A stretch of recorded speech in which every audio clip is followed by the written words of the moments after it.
Tadas Blinda pradžia ir tarp pilkų debesų komandos sukurtas. Pirmasis Lietuvoje. Režisieriaus Donato Ulvydo. Profesionalia 360 laipsnių virtualios realybės kamera nufilmuotas filmas Patirtis.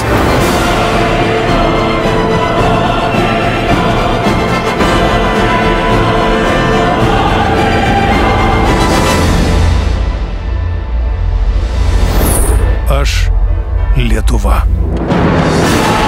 Naujose Hexa Cinema virtualios realybės kino erdvėse. Įsigyk bilietą jau dabar.